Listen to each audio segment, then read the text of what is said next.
અંકલેશ્વરમાં પરપ્રાંતીય યુવાનની થયેલી હત્યાના મામલામાં પોલીસે ચોંકાવનારો ખુલાસો કર્યો છે। યુવાનની હત્યા અનૈતિક સંબંધોમાં થઈ હોવાના ઘટસ્ફોટ સાથે પોલીસે મહિલાના જમાઈ અને દીકરાની ધરપકડ કરી છે।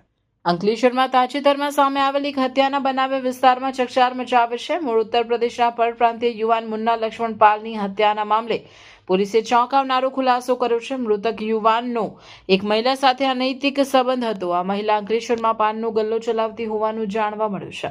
આ સંબંધ અંગે મહિલાના પરિવારજનોને જાણ થતાં તણાવ ઊભો થયો હતો। પોલીસ તપાસમાં સામે આવ્યું છે કે મહિલાના જમાઈ ભોલુ માનિક મંડલ અને સગીર વયના દીકરાએ મળીને યુવાનની હત્યા કરી હતી।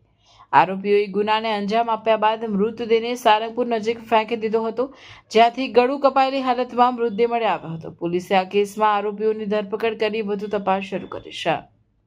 અંકલેશ્વર જીઆઈડીસી વિસ્તારમાં આવેલી અંજની ધારા સોસાયટી પાસે પોલીસને એક અજાણી પુરુષની લાશ મળી આવે છે, જે શરૂઆતમાં એક અનઆઇડેન્ટિફાઈડ ડેડ બોડી તરીકે હોય છે, પરંતુ પોલીસ ગણતરીના કલાકોમાં જ શોધી કાઢે છે કે આ ડેડ બોડી કોની છે।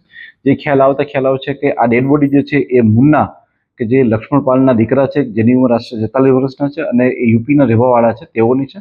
ત્યારબાદ પોલીસ દ્વારા ટેકનિકલ સોર્સના આધારે અને હ્યુમિલિટીના દ્વારા ગણતરીના કલાકોમાં જ કોના દ્વારા તેની તીક્ષ્ણ હથિયારોથી હત્યા થઈ છે તે શોધી કાઢવામાં આવે છે, જેમાં ધ્યાનમાં આવે છે કે મરણ જનાર મુન્ના લક્ષ્મણ પાલના કેટલાક અનૈતિક સંબંધો મહિલા સાથે હતા, શાંતિદેવી મંડળની સાથે, અને ત્યારબાદ જે છે તેમના જમાઈ એટલે કે ભોલુ માનિક મંડળ અને તેમનો દીકરો કે જે કાયદાના સંઘર્ષમાં આવેલું બાળક છે 18 વર્ષથી નીચેનું, તેમના દ્વારા જે છે એ આગલી રાત્રે એ વ્યક્તિની હત્યા કરવામાં આવેલી હતી। પોલીસે આ બંને આરોપીને હિરાસતમાં લીધા છે અને જે કાયદામાં આવેલું બાળક છે તેને એ પ્રકારે કે જે એક્ટ છે એ પ્રકારે જ્યુવેનાઇલ જસ્ટિસ એક્ટ પ્રમાણે તેના બોર્ડને સોંપવામાં આવેલો છે।